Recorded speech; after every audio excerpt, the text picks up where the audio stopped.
welcome back, everybody. Episode 65 of The Lookout. Wow, Yeah, 65 that's crazy. of them things. 65 of them. We're insane. Yeah, It's truly. episode 65. We're here. Obviously, we're taking a break from the actual Lookout itself. It's kind of in the summer, there's mad humidity and mad other stuff. We're still here at the Kame House. Yeah, cool island definitely. breeze. If you hear some construction going on in the background, there's some construction going on the other side of the island. It's on Meelz side of the island. Yeah, for sure. 100%. But yeah, I mean, first of all, thank you guys, everyone who listened to our last episode featuring WWE superstar Ricochet. Wow, Yeah, that was awesome. Still reeling from that. That was incredible. Absolutely. Good times. Didn't expect him to just kind of like spill as much as he spilled and talk as much as he talked, but yeah, nonetheless, it was amazing. But nonetheless, we had to come up with another. I mean, following Ricochet, we have to come with someone strong, especially for this topic that we have on hand. Just as athletic, this person. Just as athletic. I've seen him flip. I've seen him do all the crazy stuff. I mean, he's on this network quite a few times. You can mostly catch him on the A Show network, where he hosts Spot Callers. He hosts the War Report. He may have an appearance on A Show here and there. You may hear him a lot on Ramen Talk as of late. Shout out to him for doing Ramen Talk. But we have to bring in first time on the show. Certainly won't be the last time. But Cyrus, welcome to the Lookout, my friend. How am I supposed to follow up Ricochet? It can be done, man. Listen, it's cool. We're all here. It can be done, bro. Like, we're just here. We're reeling. We loved it. It was amazing. But, you know, we brought you here. So here's the thing. But first of all, before we get, so you're the first time on the show. We have to kind of go back. We do this with every first time person on the show and kind of talk about how you got into anime. If you're into anime at all, are you? No, you definitely are. How did you get into anime? What anime do you like? Why do you hate shonen so much? Please, spill your guts out, my friend. Okay, I think all of us, we've all been into anime due to Toonami. Yeah. Toonami is just what brought us all on. Dragon Ball Z, even though I didn't have cable at the time, but Toonami would rerun the Frieza saga all the time, so when we eventually got it, you watched it in full until the Cell Saga, and then, you know, you just watch it every Saturday with like 4 other brothers in the house. Yeah. it was a family thing. Right now, I don't watch anime as much as I used to. Realistically, not at all. Because you have to watch AEW and NXT every week. Yeah, wrestling takes up a lot of my time, so whenever I want to do something else, I'm either playing video games. Like, video games is really what I do mostly. So I don't really have time for a lot of anime. If you did have time for anime, what's your favorite animes to kind of watch? My favorite animes to sort of watch, I enjoy the gambling animes a lot, where it's not really a physical battle, it's a battle of wits. I do enjoy that a lot. Yu-Gi-Oh! Does have a lot of that, even though the wits is just bare minimum. Right. People are just cheating. Just shows that really make you think or just feel, you know, and the reason why I don't particularly really enjoy shonens too much is because it doesn't really require me to think, or I don't necessarily really feel anything from it. I was on Big Eyes with Jamal, and we talked about Violet Evergarden, which is a show that you can watch on Netflix. It's a very emotional show. It makes you feel a lot of things. Like, the emotions are heavy. I think the movie is amazing. The story's great, even though it gets weird towards the end. Like, we both talked about that. Like, I don't have anything against it. I just don't prefer it. I understand. I get it, man. I get it. Like, the shonen stuff, you know, I definitely know what you mean. You know, a lot of crybabies, a lot of, you know, they're always getting put over regardless. Yeah, I get it. I get it. I like Mob Psycho a lot. Mob Psycho's great. Yeah. I love that. I love that anime. Listen, first of all, I mean, on the Summer Kame House, so we have actually an episode coming up on The Promised Neverland. Have you seen that anime? Because I think you would really like it.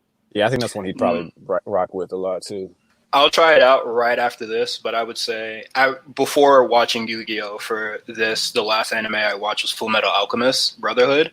Loved it. I was back in it. Yeah, that is different. It is not going to be the same level, but I think it will give you all the sort of things you're looking for, especially for.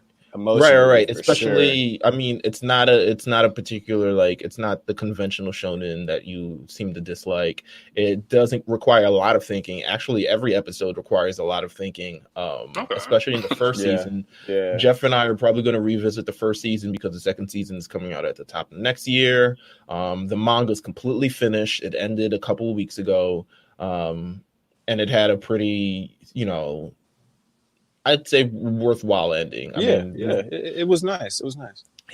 So I think personally, you're going to actually really like the show, especially from the first episode. I think from the jump, you're going to really like the show, and you're going to like kind of how it unfolds. So I would recommend you. How many episodes?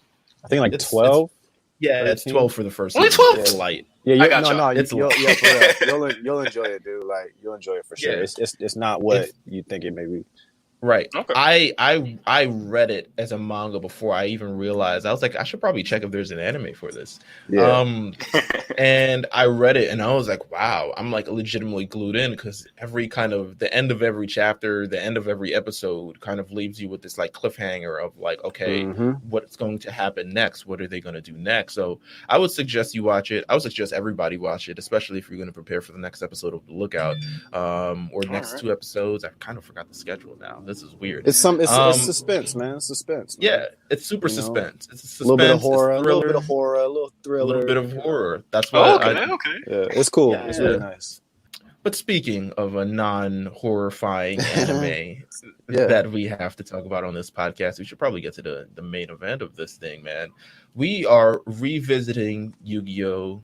Duel Monsters, the 20th anniversary of this anime, of this show. Crazy. It came out April 2000 in the United States. I'm sure it was a little bit earlier.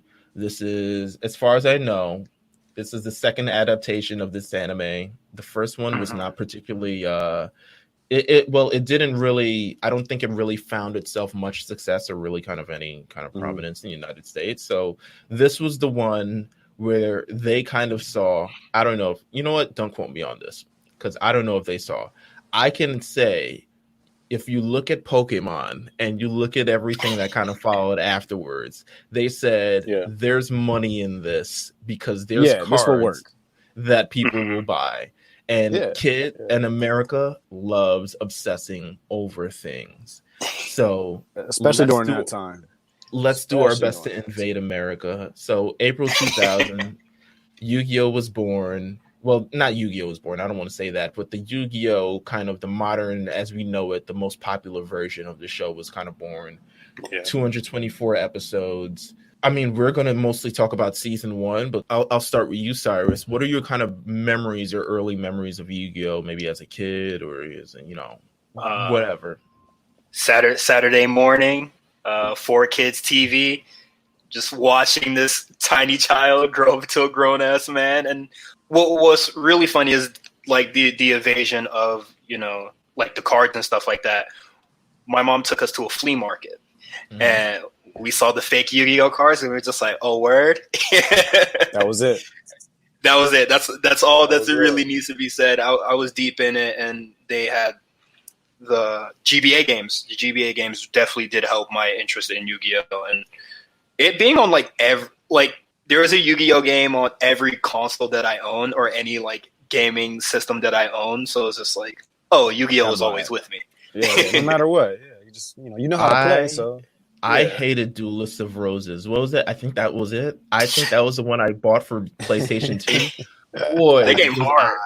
Yeah, I kind of like that game. I ain't gonna lie to you. No, I hated that game. I did not expect us to be like in the 14th century dueling. I'm watching the show. Really? I'm getting into the show. I'm like, okay, there's no way they're flipping this plot. It's ancient Egyptian cards and stuff like that. Like, where can you? It adds deep lore into it, and I really enjoy that a lot. And it's completely unnecessary for a PS2 game. Oh yeah, right. Absolutely, super. Oh my god, I remember buying this, and I was like, okay, bet we I've played the GBA games. I have all the emulators. I have all the other stuff. So we rocking. I can whip this game really easy. And then just seeing it, this very William Regal ass music playing the entire game. And just being like, damn, what did I buy this for? Yeah, because it was Yu-Gi-Oh hard. That's why. Yeah, you just wanted to play you wanted to play Yu-Gi-Oh. You know, now you could just jump on the app and play it. Like I couldn't imagine having like this technology in 99, 2000. Like I'd be losing my mind if I could just, you know, play Yu-Gi-Oh on my phone. But if we did have that, we wouldn't have had the, you know, the amazing that history that it kind of just had. Like, you know, Yu-Gi-Oh was extremely popular. You know what I'm saying? Like I feel like I want to make that clear. Like I think now some people they just don't experience it the same way. But if you were there, you know, kind of like what it felt like at that time. I was already, you know, on Pokemon trading card game as well. So, and I collected Dragon Ball Z cards. So Yu-Gi-Oh was literally just another adaptation. Like I was like, I'm all in for this. You know what I'm saying?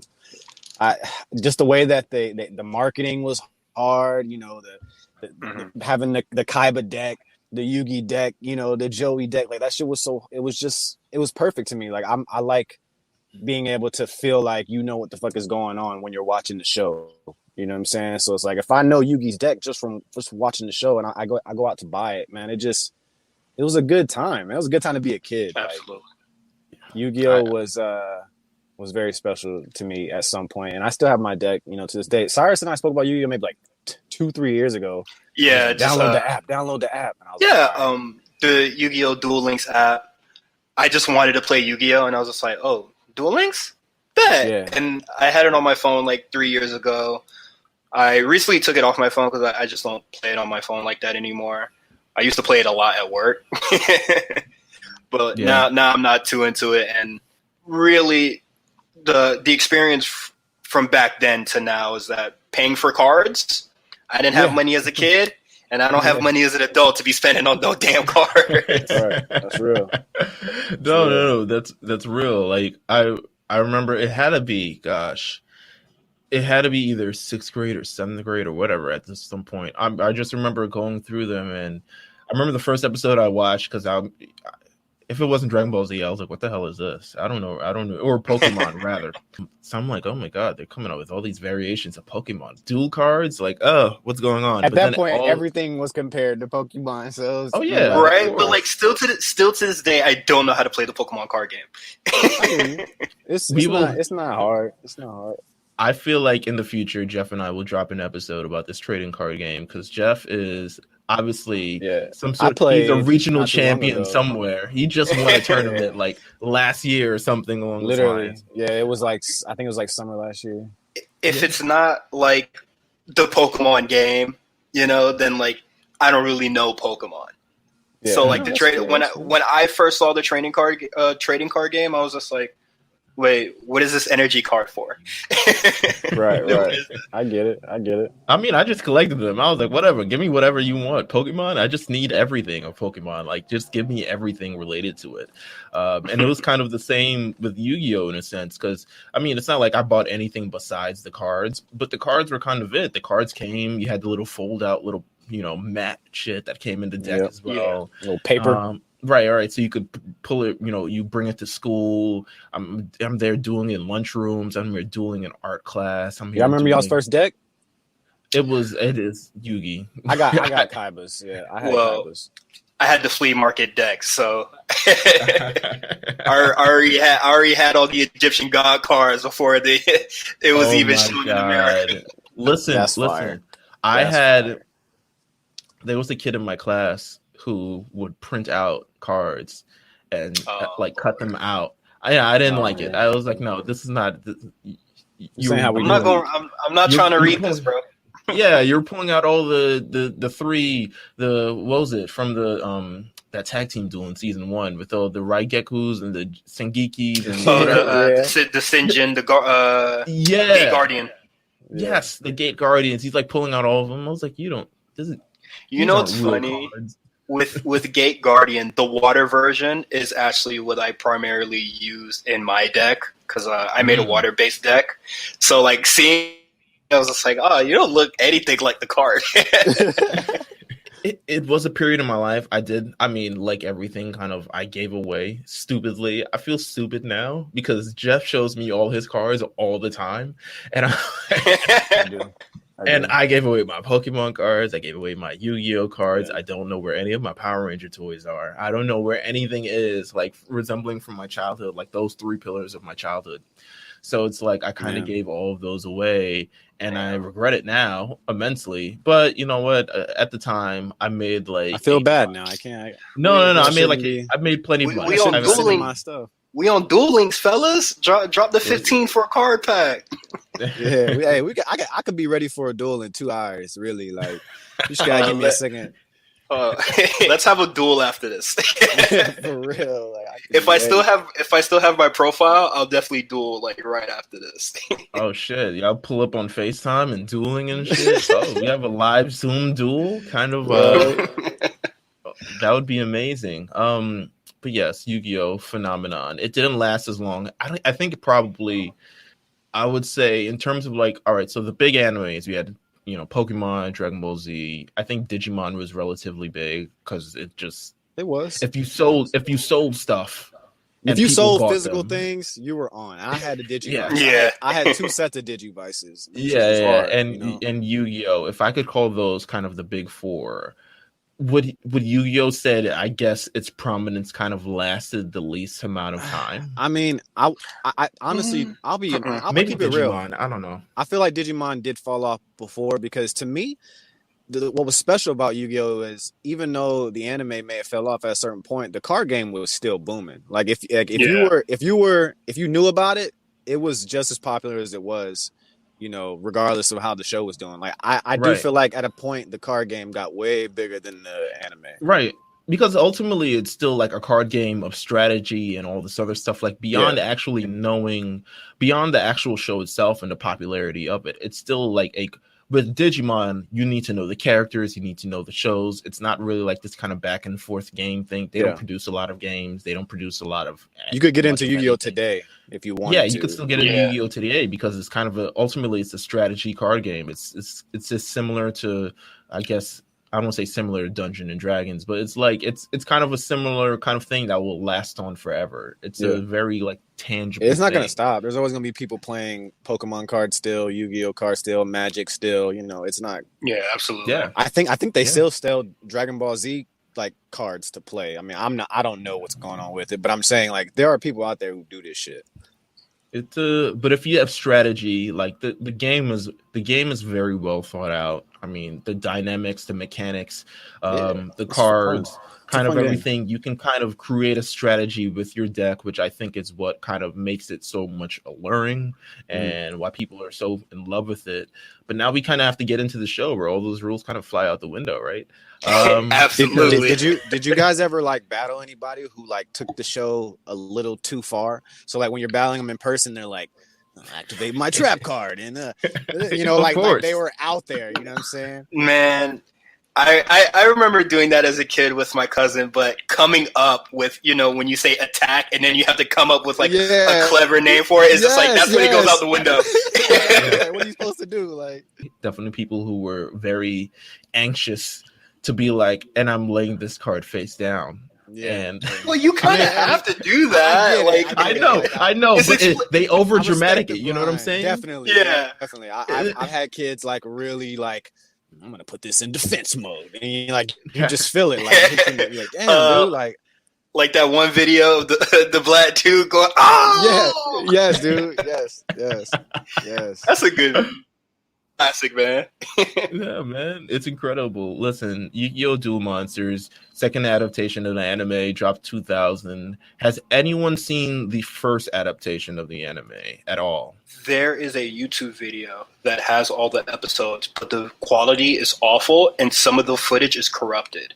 So I think I got to the third episode, and like in the description, it was just like the first 3 minutes are missing, and I was just like, yeah, I think I'm okay. I don't believe I've seen anything besides actual images from like, you know, just Google search, but no, I haven't watched any of it.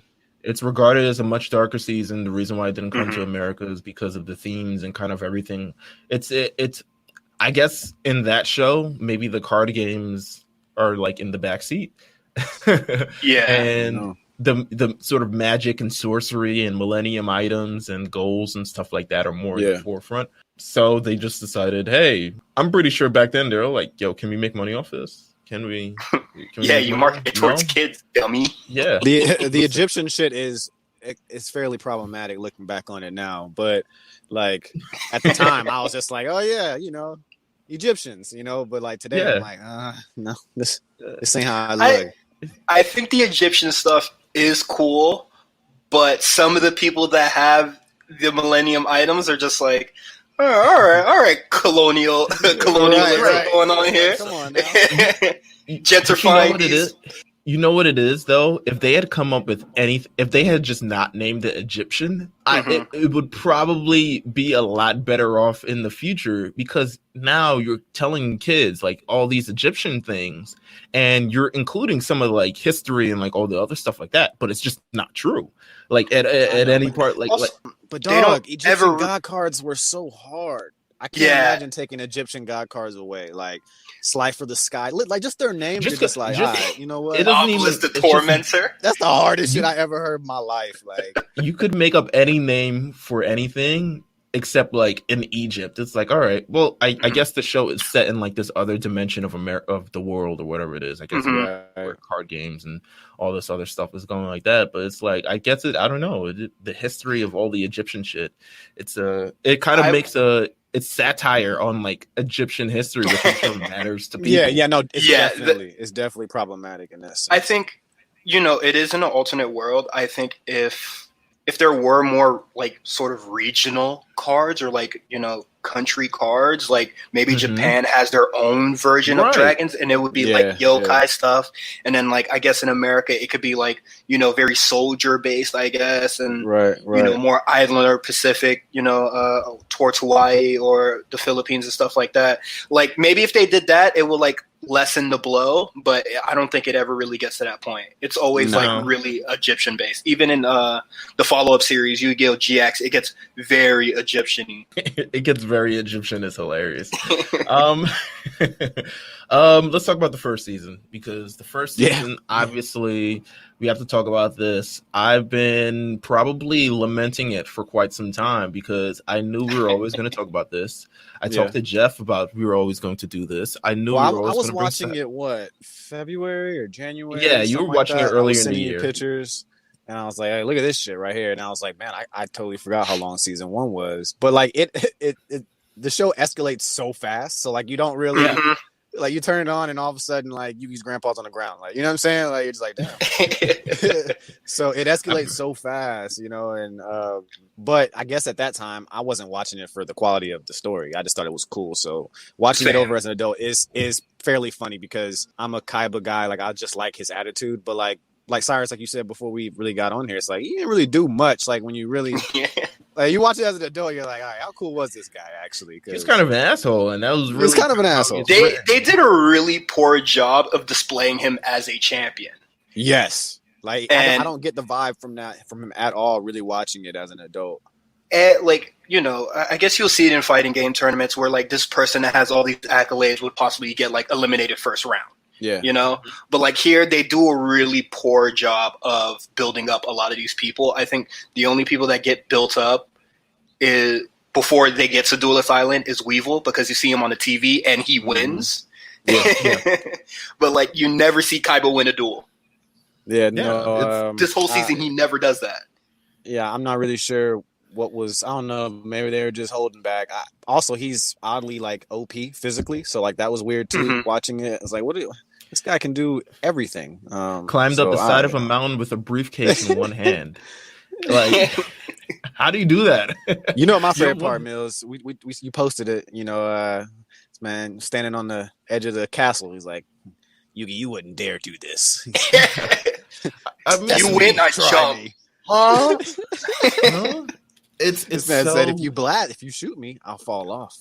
The crazy thing is how fast everything escalates, and then it's still like, how did this get to 40 episodes? Yeah, I don't know. Man. You realize kind of like, especially in season 1, I think in season 2 they kind of rectify everything by including more so closer to the rules and putting much more stakes on the line. But probably, in my opinion, the worst thing about season 1 are the duels. Like, the duels kind of cut up and kind of take you away from all these other. Of course, we can talk about the duels. Let's talk about the rules. A lot of weird things just happen. There really aren't any rules.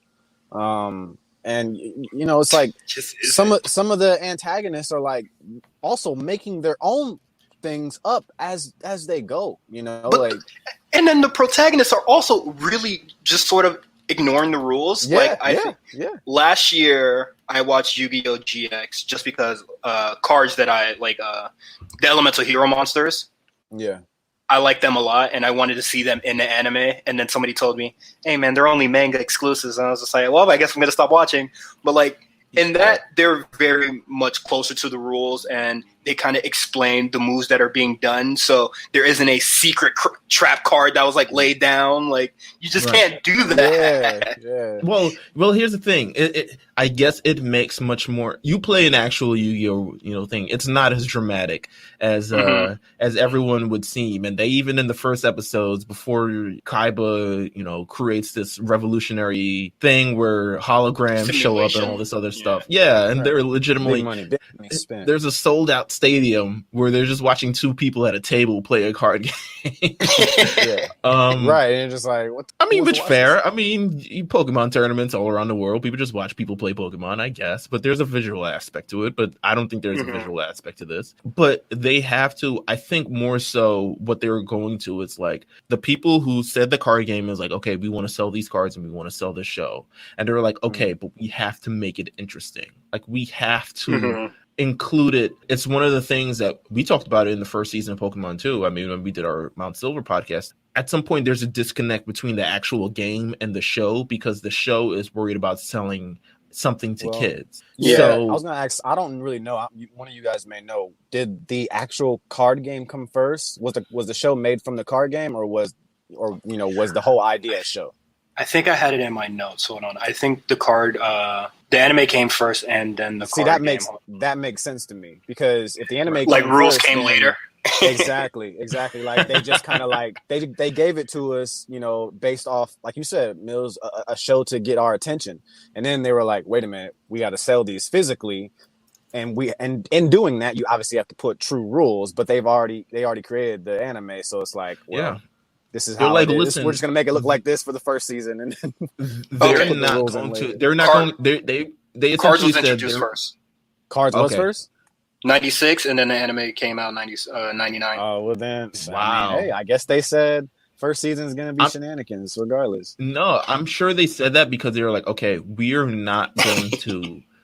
if this is our first season, if this is our only season, at this point, I don't even know. We are not going to boggle this down with summonings and rules. I make the duels. You can have very interesting, intense duels with the actual rules. Yeah, I agree. It's completely possible. I agree. The battles, the actual Yu-Gi-Oh, battles in season 2, they start to really come together. You know what I'm saying? Like once you actually start playing with true rules. So, but I get it. Maybe they were just trying to make sure it was quick, had a lot of dialogue, a lot of wit, a lot of funny bullshit. Because life points are only 2,000, and that's clearly to make the duel shorter. When the real cap is 4,000. Yeah, like Mako Tsunami gets beat in 2 moves. He gets pretty washed. Meelz, there's 4-star cards that have 1,800 attack points. 2 attacks, you're done. I got I understood why they did it. I can't remember watching it as a kid. I remember I can't remember the feeling I had in terms of any sort of analysis that I had watching as a kid. I guess I was just watching until Pegasus showed up and they had that big ass duel. And I remember that because that took forever. It legitimately took forever. It took forever, and they properly, I think Toon World got its proper due. I still think to this day it's one of the coolest things that they gave us, just because it was so unique and different. It played off a lot of Pegasus' character. We'll get to the characters in the actual show itself, but yikes. It's right. The first season is kind of all over the place, but ultimately it's this plot of, okay, It's out of nowhere, legitimately out of nowhere, because they don't do anything. I'm assuming this show was made with the intent of maybe you've seen the one before, but if you didn't, here's all the characters and here's everything you know about it in the first 5 minutes. And also Kaiba is also in school for whatever reason that he no longer shows up to anymore, I'm assuming. He does what he wants. He's extremely wealthy. He's a CEO, top programmer. God knows what his grades are.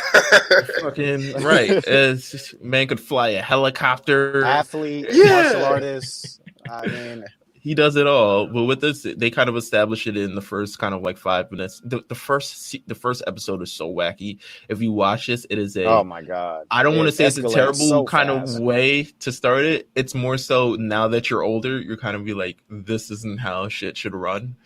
But immediately, Kaiba comes in. He's like, I want this card. No, you're not getting the card. Takes the card anyway. I mean, Yugi's grandpa is now rushed to a hospital at some point. Got dropped. A flash later. Got dropped. He was like on the ground. You're like, damn, what happened? Like all this for the card? Kaiba beat his ass. Kaiba did beat his ass. Yugi and Kaiba are battling. It's this duel where this novice is dueling against this guy. So fast. This is like 20 minutes, bro. Wouldn't it have been cool to see Kaiba's battling ability against Yugi's grandpa, just to like sort of set a tone here, of course, rather than just saying that he's a champion? Just keep saying he's a champion, and then like he loses every duel. It looks like this champion gets beat by the fucking heart of the cards. Like it's like this is crazy. This is crazy. This is you know what's wild about these episodes too? These episodes are like a very breezy. It's not even 20 minutes. It's like a breezy 18 minutes. Bro, that's why I say it escalates so quickly. So quickly. It's so wild. And then we kind of get this plot point, and then we shift very sharply. I think it's by episode 2 we're introduced to Pegasus, who was like, oh, Shadow Games. What's yeah. And all this other stuff like that, but they haven't really established the Millennium items. He just kind of has it and transforms. So you just see the transformation. And you're like, oh, that's cool. What's that about? But they kind of unfold it later, which is weird. It's still weird, but I'm assuming it's because of the first series. Towards like the end of the Duel Island arc, they got with the Millennium Ring and the puzzle. But like you get to see the eye early and like what the eye can do, and I think that's kind of cool. I thought there was going to be more Egyptian stuff that I possibly missed, but not. It could have started off. It could have started off with a lot more Egyptian stuff. I feel like the first episode that route, but they could have kicked off with like, okay, what are these items necessarily? But again, I still think because of it's following that season 0 is fans. They already gave us a lot in that episode. Yeah, it was a lot. Like, I mean, the Exodia shit was the same. It was the same episode, right at the end. Yeah, the first episode. I mean, that's as Egyptian as we got. You know what I'm saying? Oh, or maybe it bled into the second. So let's talk about the characters, because we've already kind of established thing. Let's talk about the characters.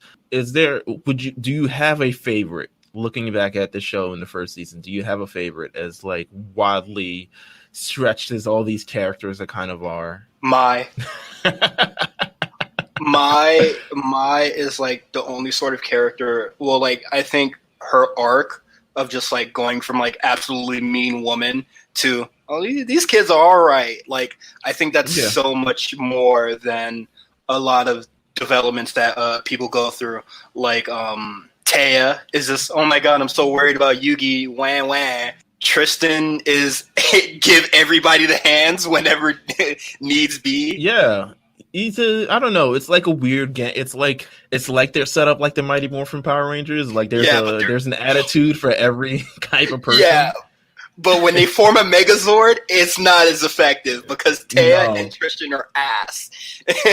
I like Joey, but towards the end of the season, not on Duel Island, because you do see a drastic change in his character where he sort of has nothing to fight for, so he's like ass at dueling now.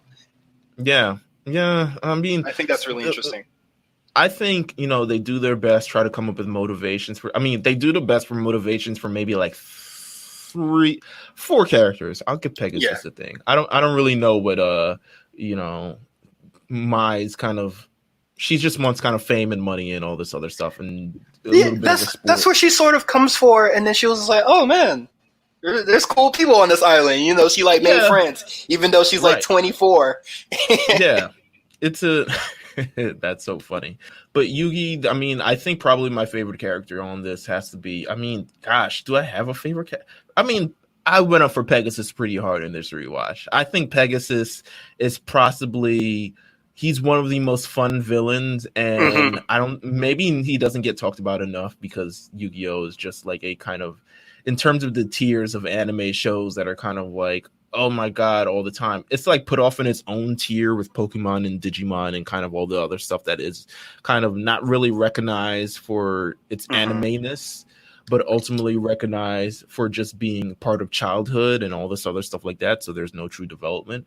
But I think Pegasus doesn't really get much of a, Pegasus doesn't really get much of like his due as a villain. I think he's incredibly witty. He's incredibly has a personality. He manages to get things done. I mean, traps 3 souls in 3 different cards. So he's got to be doing something. In like one episode. Right. And he's established as kind of like an actually like as much joking as he has, he's kind of a terrifying figure. Everyone besides maybe Mai has kind of something against him.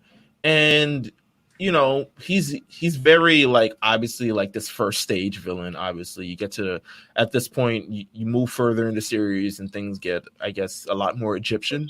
A lot crazier. But I think he's not really given his due as a villain. He's probably my favorite character on the show. I went up for legitimately everything that he said in the show because he's just funny. I like Pegasus a lot. He, I don't know if you play Final Fantasy Meelz, but he reminds me of Kefka from Final Fantasy VI. He's just a playful dude, but like everything he does, like does actual damage. Like, yeah, he jokes around, but like he don't play around. He's good. He's good, and he's really good. And that's why I think like Mai didn't really need to win. Like the stakes were like so low for her. Like she wasn't really fighting for anything. Jeff, who is your favorite character in this series? Probably Merrick. I shouldn't say first season, but yes, Merrick. I know, but in general, but as far as season 1, I mean, as much as I like Kaiba for his personality, just like the way that he is, I have to say Pegasus is up there for me. He's a witty bastard. Yeah, like, just is like it's a different vibe. Yeah, it plays off the screen kind of.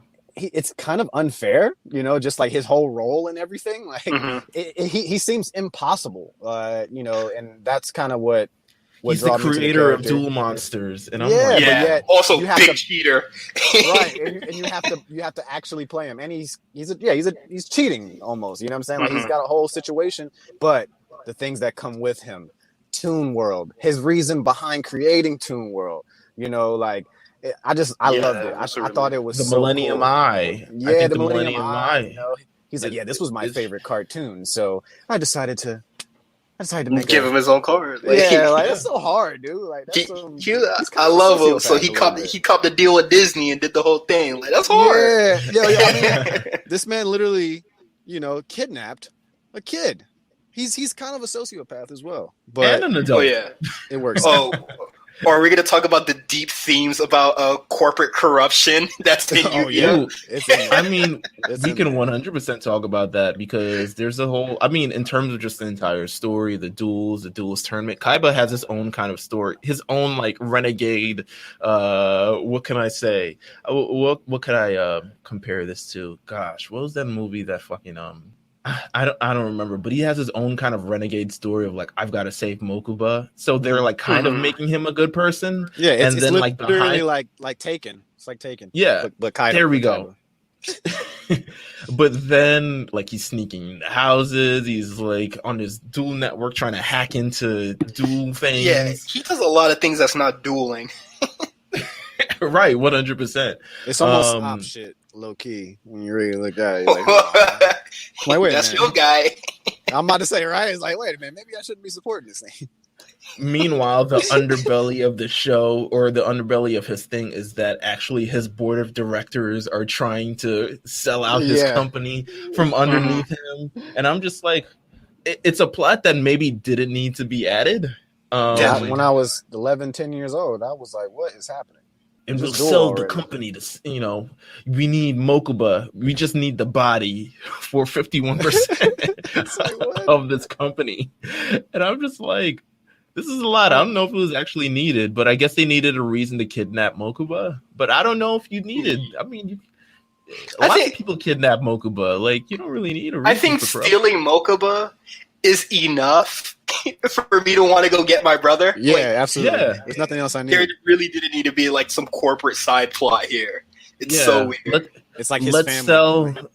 Let's sell. I'm sure Pegasus is like, I'm the creator of Duel Monsters. How am I not revolutionizing this game and someone else's? It's like when a third party app surpasses the original app. Like, but then it's just like Netflix decided we're going after Netflix watch party, and it's like, but so just make your own. I don't know what to say. How did Kaiba's whole thing is that I guess he makes devices that support Duel Monsters stuff. Right. So like, why are you guys even like in competition? Just buy out his company or just sign a deal or some sort. It can be done. Not like file a cease and desist. Get this man out of here. Right. You can't use my cards for your little device unless you paying me. That's all it takes. That's all it takes. Like, I don't understand. Like, literally handle this like businessman. Stopped.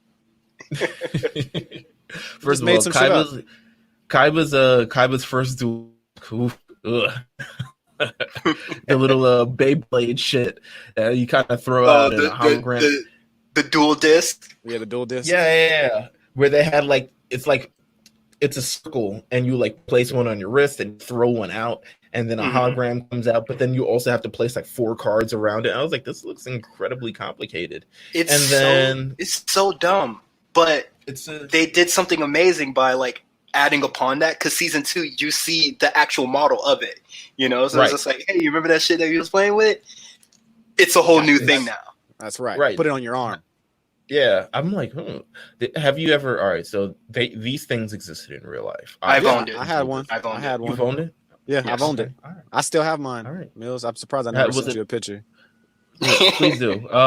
It's kind of heavy. That's what I was gonna ask as a child. Yes, but it's very heavy, and it could have bent your cards. It could have bent your cards if you let it. Like, it's a cool thing to have if like you were a Yu-Gi-Oh fan. It's like the Digimon with Digivices shit. Like if you were into it and you didn't have it, there's no real practical purpose to have it, especially in a house with like several boys. I was the only one to get one, so I got one. I was just like, I'm gonna duel with this, and my cousin was just like, I can't see your cards from here. It's not, like, how do I know if you're not cheating or not? Well, I'm slipping this into this, in my deck and all this other stuff like that. So eventually, I mean, the plot goes on. The Duelist Kingdom tournament is sort of a rise. It's brought all the best duelists in the world. I mean, ultimately, this Duelist Kingdom tournament is just so you can get Yugi's Millennium item, but I don't know if he needed to put like 100 other people in danger. You could have just invited Yugi. You could have robbed Yugi. It's just not that hard to rob. Just invite one person. Yeah, you get Tristan out the way. I mean, the other two aren't really going to do anything. Like, just No, hey, man, don't try my dog Tristan, bro. Oh man, my man's about it.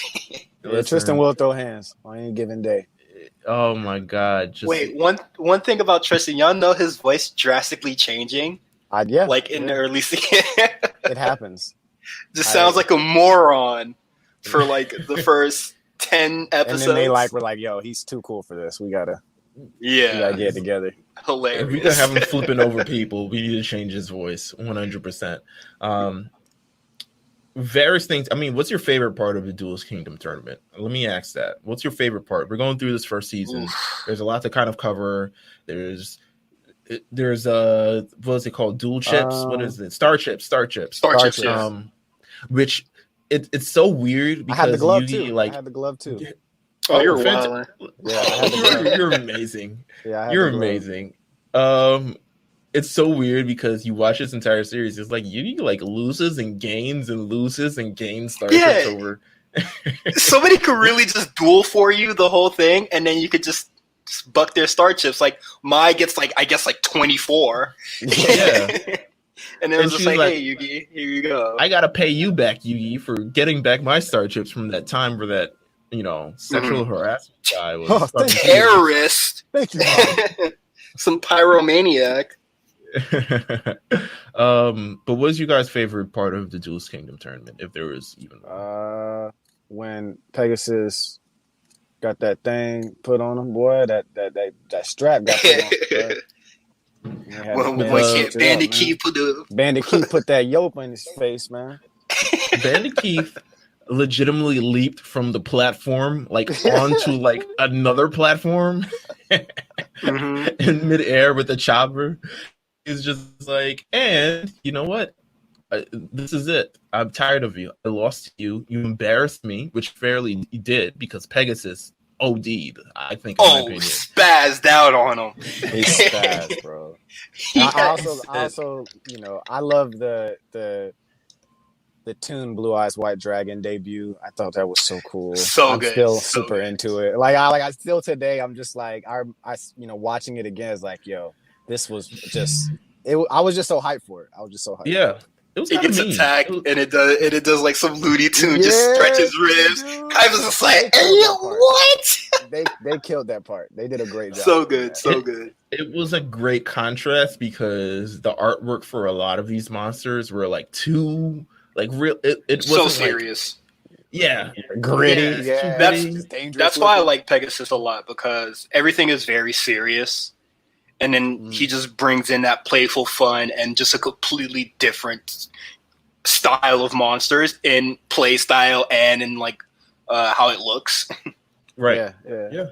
100%. This man was like, and now they go back into Toon World. My fucking mouth just drops and shit. I'm watching. I'm like, yo, you can't do nothing with this man right now. He's too good. I think. What was your favorite part, Cyrus? My favorite moment, I think, it's all. Mine's featuring Bandit Keith as well. I did enjoy the duel between him and Joey a lot. And I especially like the part where Pegasus catches him cheating, but doesn't say anything. I don't know. That part just made me laugh so much. But like, because he's also a cheater. He's a cheater. So gotta respect game. You gotta respect game with that one. Hey, if you're too blind to see it, I'm gonna let it rock. Yeah. Right. Oh my God! Maybe everyone needs a Millennium Eye. Maybe. But no. I mean that duel. I think the semifinals are pretty good. The semifinals, it kind of makes it. Oh, my mic dropped. The semifinals kind of makes all of this thing kind of worth it. Because you get to this point where you're actually having. It's kind of the closest thing to actual like serious duels. Mind you, while all the rules are kind of still out the window, it's the closest thing to actually like serious dueling with things on stakes and all this other stuff like that. You got Yugi versus Mai, then you have Joey versus Bandit Keith, then you have Joey versus Yugi. I don't know why that happened so early, but it did. I love Yugi versus Mai. Yugi versus Mai is so good. Yeah, it is. She legitimately plotted out. She was like, "Oh, I got some things for him." Like she was watching. Right. That is like the few times where you see a duelist go, "Oh, let me, edit my deck to counter you." Yeah, right. And then the whole duel, she was just like, "Hey, yo, you're much better than this. Like, what's going on here?" Like, she was throwing on her, she was throwing on her skin pride, bro. Yeah, like, you better than this. You don't let me get you like this. Sad. And then she eventually gives up, right? No, or something. Does she give up? Or she gets no. I think Yugi beats that was a Toon. Taya one.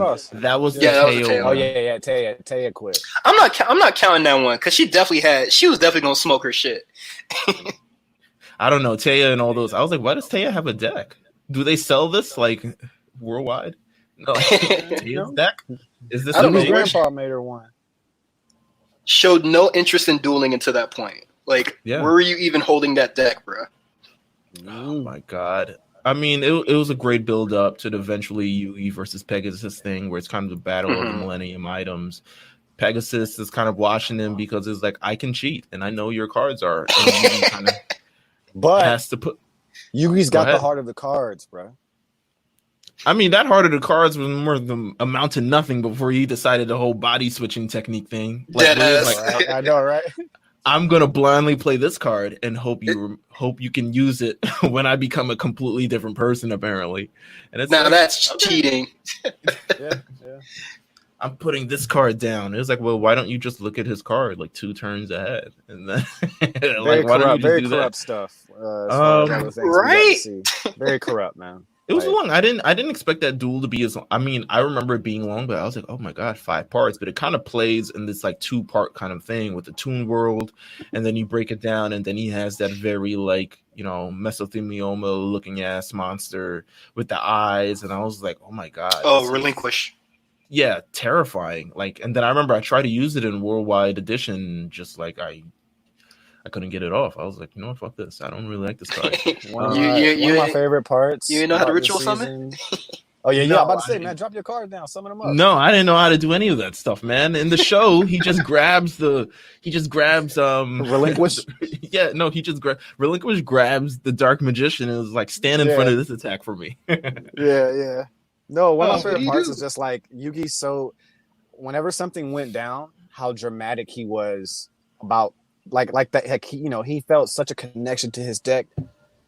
It's almost like you would have thought Dark Magician, got shot a bunch of times, fell over. Dark Magician, no, Nah, that man was in trouble. That was the strongest card in his deck, bro.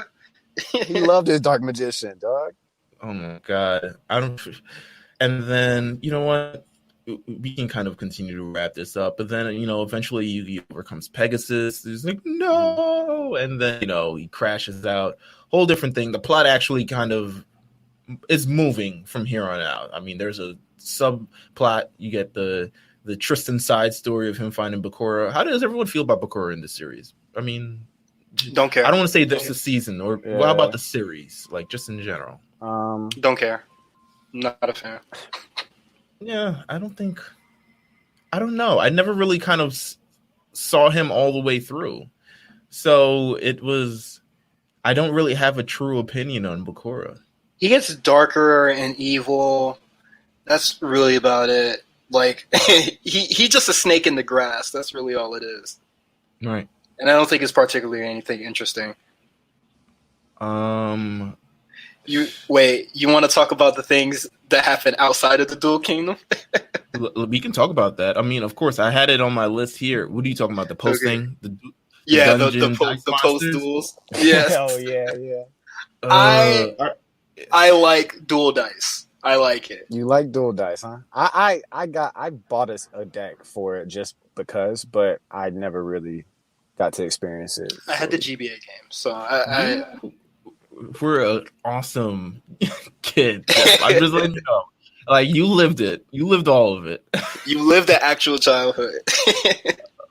You had the Dungeon Dice. So here's the thing with Dungeon Dice. It kind of took a game that had enough... It took a game that was fairly fine on its own.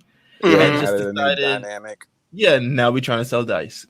Like, what else can we sell? Like, what else can we do? Do we need, like, actual toys for these things? Or what did you do? So, Dungeon Dice. I was never a fan. I didn't even like the episodes. I don't even like Duke Devlin. What? You didn't like the episodes? You didn't like the protagonist? No, I didn't like any of them. Duke. I don't like Duke at all, bro. Hey, man, Yugi cost my man some paper, and he was just like, nah, bro, you're going to have to front the bill, bro. Yeah, he was about it. I would say I liked it a lot because the 2 other post Duel Kingdom stuff just stinks. Like, the duel with Rebecca sucks, and the VR thing is like outright awful. Just bad. Yeah, just insanely awful. It's a terrible way to cap a season. Like, it's very like they should have kind of skipped over to the next thing already. Like, it's already 40 episodes. Like, what are we doing? Come on. Like, what are we doing? Yeah, we didn't need Rebecca or any of the other stuff like that. I mean, it doesn't even play. I don't think it has no space. It has no space. It doesn't even play much into the grand scheme of the actual show. Well, maybe the VR does. I think when those bosses things, and I remember this part. All those bosses end up coming back in Noah's Ark, I believe, right? Like they come back as dual monsters when they're having season 2, they're having the Battle City tournament finals, and then they escape into the whole other arc for whatever particular reason that takes up another entire season. Noah's Arc is what they call it, which is funny. Yeah, very funny. And it takes up this whole other part and this whole other thing and this whole other adventure. That's kind of the last thing I remember. That's the last thing I remember watching, because I remember specifically can kind of travel on now from just the first season. But that's kind of what I remember watching, because the last thing I remember watching, because I kept remember thinking like, why is this part breaking up the Battle City tournament finals? Like there are people who are on near death experience. I think Mai's trapped in Mice trapped in a damn hourglass or whatever the fuck it is. That whole thing didn't make any sense, because Mai was in the same facility as Kaiba's secret facility. So it was just like, how are you play testing for them in there? Like, it makes zero sense. It's everything just about that part of the first season. Everything didn't make any sense. But kind of moving forward in season 2, because everyone, since I live tweeted the first season, everyone wants me to do Battle City 2. I don't know if I have time for Battle City. I'll be honest. Somebody was just like, Battle City extends out to 2 seasons. I'm very scared to start it. I'm very scared to see it. Y'all might want to give yourself some time. Yeah. Because I don't know if it starts out outright into Battle City. I think the only things I remember from Battle City, outside of memes, is Mako Tsunami comes back. Yes, he does. Yes, I think he's all cool. The characters from season 1 come back. He is cool. Yeah, and I think he's cool as well. Yeah, and he has Jinzo. That's really cool. But then after that, Duel, the tower that goes all the way up, and they have the 4-way duel. And then they have it at the very top where it just goes insane after that. Like, I remember watching all of that via, like, the YouTube shortened down version. Oh, well, that's amazing, because they definitely do have that. So the Battle City tournament extends for quite some bit, because they kind of have to bring back all the characters and everyone has to win their kind of way in. And the best interesting thing about it is if you win, you get your opponent's best card, which blows everyone's decks out the water and makes one person have a really strong deck. But ultimately, it's like, if you're the king of this shit, you're supposed to have the best deck ever, apparently. But then you like take on a lot of unnecessary cards. But sometimes it adds to your deck, sometimes it doesn't. Ultimately, it's to promote this god card shit. But it's I remember the second thing. It leads up tournament finals. They have this fatal 4-way thing just to determine the placement in the actual final battles. Like, that's weird, but I thought it was fire though. I like the 4-way duel. I liked it too, because I'll be honest, we've tried it and I was just like, okay, this kind of works. You just gang up on a person and then you gang up on another person. It's like playing Super Smash Bros. You just bang on somebody until it's your turn. Oh my god! But it's it's so funny, just kind of how this show has progressed. And it had its time. It kind of lived. It had an experience. It had a run, especially during this first season and the second season, maybe a little bit of the third season. I can't remember at all.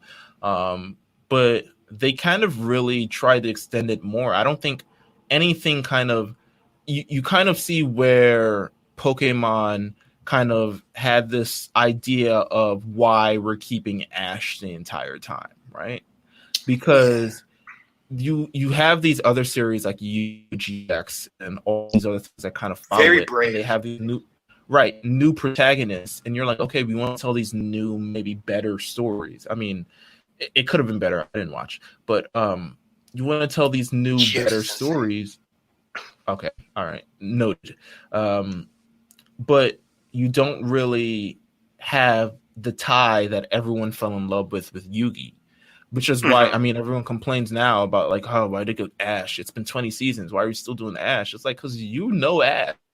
If they switched Ash up, I don't know. Something crazy might have happened to the franchise as far as the animation. I mean, like, even if, like, let's say Ash did grow up, and still have him featured on the show, I wouldn't have any like problem with that. Or maybe he picks up a protege of some sort, right? But, a son, a daughter, something like that. Maybe, or a descendant of some sort. Who knows? Like time passes, and Ash. Are you talking about some time travel shit? Some just a Gaiden, a Shippuden of some sort, or Shippuden, whatever you prefer. No. You're 100% right. I mean, the difference there is now the establishment and the actual character of Ash is what now comes into question more than anything. Yeah, but Pokemon doesn't have to switch it up. And also in Yu-Gi-Oh! GX, the first episode, Yugi shows up multiple times. To make a special, he shows up. He makes a special appearance. You got to for the kids. He's like, "Oh, I'm gonna do this." Yeah, I'm gonna let the Paradox brothers show up. I think towards like the very like far end of the season, you do get to see Joey, Yugi, and Mai. You see Pegasus in it. You see Kaiba in it. Like it gets weird. That's interesting. I've never explored GX or wanted to explore. I guess I looked at the main character and then all of his friends, and I was like, nah, you know what? Nah, they don't look cool. Jaden they don't look cool at all. Such a weird protagonist. Like, it's not a heart of the cards sort of thing with him, but it is a like, my cards are my friends. Weird ass shit. And I would say, as a selling point, somebody is trying to drop a satellite on Earth, and Jaden uses a Yu-Gi-Oh card to stop it. I believe. So there you go. I believe that's my selling point. Take it or leave it. At this point, so let me ask you this: as we're gonna end this thing and wrap this thing up, since they're doing it with all the animes at this, all 90 animes getting some sort of reboot. If they said they were remaking the first season, Duel Monsters series, would you watch it? No, I don't think it has to be redone. I think it had its time. I don't think it was anything that was like bad about it as far as like when we were that age to watch it. I think it had its time, it had its purpose. I feel like the Digimon stuff, I understand why that needs to be redone, but for this, I don't know. I don't have any interest in it. Like watching the old cards, like some of those cards are mostly obsolete now as well. So it's like it would be weird for me to experience it. If like I wouldn't say no if they did do the whole thing over with like the new card rules and maybe add some newer cards in it so they're like not obsolete. Like I wouldn't hate that. Yeah. But we have to think that Yu-Gi-Oh realistically never ended because there's Yu-Gi-Oh, Yu-Gi-Oh GX, 5Ds, V-Trains, ARCs. Like Yu-Gi-Oh has never really stopped. I don't really think they necessarily need to go back, especially like now they're synchro summoning, link summoning, paradigm summoning. I think that's the name for it. Yeah. So like to go back, it might be a little weird. But if they can't come up with any new sort of like gameplay aspects, I wouldn't hate it if they did go back. But I don't think it's necessary. Yeah, I feel you. I mean, I would watch it if they did. If Pegasus was back and they did the whole thing again, because I just love Pegasus. I would just stuff like that. But I think it would be interesting. I think it would be interesting. Let's actually tell the story kind of in a much more concise way. Concise way. Maybe I don't even want to say conventional, but in a way that makes sense. You know what I'm saying? Instead of high school Kaiba, we get the sort of Kaiba that we know, white robe CEO. Let's get that Kaiba involved. Right. And maybe he doesn't just run up on Yugi's grandpa and just like run your shit. Right. Maybe Yugi's grandpa was always meant to kick a bucket at some point. I don't know. Oh, chill out. I don't know. I don't know what to say. Let's see. All right. So I have this last thing. I looked up this article. It says 15 things you didn't know about Yu-Gi-Oh! I'm not going to go over all 15 things. But I'm interested to know if you guys knew all this stuff because this is the first time I'm looking at it, and some of this stuff I knew, some of the stuff I didn't know. Okay, so the first thing is that Yu-Gi-Oh was based on a dark and violent manga. I feel like that's for most manga. Yeah, that is for most manga. And then when I saw the Yu-Gi-Oh like season 0 thing, it reminds me a lot when Jeff talked about the Pokemon anime that's like very violent. Yeah.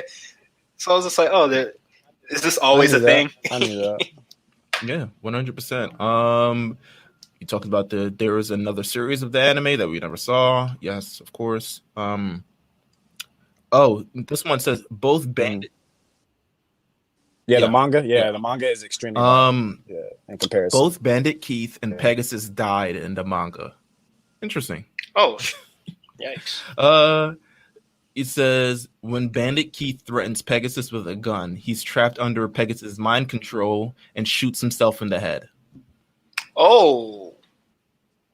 Wow. What? And then after Pegasus loses to Yugi, Dark Bakura kills him by ripping the Millennium Eye from his head. See, that should kill somebody. That makes sense. Yeah, that makes sense. Well, honestly, turn it up, man. I don't think getting your eye ripped out necessarily kills you because Rey Mysterio would be dead right now. Oh, that is true. That was 100% true. Let's see. There's another one. It says Seto Kaiba's based on a real person. Oh. Ooh. I'm saying. Very interesting. Let me do my own. Shut up. No. It says it is based on a real person. I don't know. Priest. That's okay, but no. My fault. It's all good. There are numerous cards based on the Gradius series. There's a Gradius card that's used in the Yu-Gi-Oh! Yeah, I knew that. Like Mystic Elf. Yeah, right. Slifer the Sky Dragon is named after a real person. Yeah, Slifer. That's hard. Slifer. Also, it's probably the worst of the Egyptian dragons. let me see if this will thing your mood about Slifer. Fair. First of all, I like Slifer. Shout out Raw. Obelisk the Tormentor is the best one, objectively. Slifer's hard. Visually, like, whoa. Yeah, 100%. It says Slifer the Sky Dragon was named after a 4Kids employee named Roger Slifer, who worked on the English dub. And originally in the Japanese, Slifer is named Osiris, so he's not actually called Slifer in the Japanese. The first Yu-Gi-Oh movie gave away a card you couldn't use. The Blue Eye Shining Dragon, apparently. Lovecraft monsters. Yu-Gi-Oh's sent 4Kids to the Shadow Realm. Oh, wow. Hold on. The fate of 4Kids was responsible for some of the most they dubbed the blah, blah, blah, blah. The fate of 4Kids came because of Yu-Gi-Oh!, which had one of their most popular shows. In 2011, TV Tokyo issued a lawsuit against 4Kids Entertainment, stating that they were improperly reporting royalties, making illegal deals with other companies like Funimation, and creating false invoices for the cost of dubbing the show. This lawsuit ensued 4Kids to file for bankruptcy, and the Yu-Gi-Oh! License went up for sale. Konami would purchase 4K Media and revive them as a license holder for Yu-Gi-Oh! In the West. That's hard. Damn, they was really about their paper. The corporate shit in the anime, it was based on real life. Yeah. Let's see what else we got here. New Yu-Gi-Oh! Movie. Oh, this article's from 2016. So apparently there was a Yu-Gi-Oh! Movie like a couple of years ago. I think I saw a clip from it. It is like so sad because I guess at the end Yami goes away, or Anthem, his real name. Right. And Kaiba never beat him. And he's obsessed with that. So he's like running simulations like, oh man, like, but you can't simulate the heart of the cards or cheating. Damn. So he runs up on like Yugi, and he's just like, "Bring him back, bruh." Has like a tournament of people, and he's just like, "Bring him back." Kaiba beats him, and he's just like, "Run it up," and then Yugi tries to do the thing, and it's just like it won't work. Like the Millennium Puzzle's empty. And I was just like, oh, that's so sad. Kaiba's never going to get that satisfaction of losing or dueling Yami ever again. He'd be all right. That does sound like an interesting concept, though. Like, I'm not even mad at that concept. It kind of makes sense in the grand scheme of the actual show. So not mad at it at all. But yes, I mean, that's all in terms of the interesting facts that I got. Any final words about Yu-Gi-Oh! 20th anniversary, 20 years since we've seen it. What do you guys have to say? The train never stopped. You're right. It was good stuff, man. I respect Yu-Gi-Oh, man. I always will. My Duel Links download is finished. My deck is still here. So if you want it, hit me up. I'm not that nice, but I'll duel you. Like, whatever. Oh my God. I mean, that's where we'll kind of leave it. Thank you, Cyrus, for joining us on the show. We knew you were the perfect person to join us on this episode. I may run up on you. Well, we'll see, bro. Well, you got bread, so you're gonna buy all the great cards. He's Seto Kaiba in real life. But with that said, we have, he actually is money, little brother, everything. Thank you. You'll be back. Oh my God. But thank you guys for tuning to this episode of The Lookout. Of course, we're chilling here at the summer at Kame House. Thank you guys for tuning into this episode. If you want to prepare for next episode, we're doing The Promised Neverland Season 1. So make sure you tune in. It's very short, Season 1. It's about 12 episodes. It's great. It is one of our favorite animes. Is it on Crunchyroll? I'll pull it up right now. It should. Jeff would know that more than I would. No. Should I not be giving them a promo? No. You can definitely give him promo, but I'm not actually sure if it's on Crunchyroll because I know it's. I didn't watch it on Crunchyroll. I watched it on. Oh, okay. No, means. That's how Spot Callers is done, baby. Yeah. Oh my God. I think it is. Yeah, I'm looking at it right now. All the episode titles are numbers. That's interesting. Yeah. You'll see why. But with that, it's we have that coming up next. So if you guys want to, if you're interested in it, if you've known the manga and stuff like that, get ready for the ride. If you haven't seen it, make sure you get to see it. At least watch the first episode. I think the first episode will draw you in for sure. But yeah, we're continuing the Summer at Kame House series, and you know what? We'll be back next week as we're chilling on this side of town. So we'll see you guys. Take care.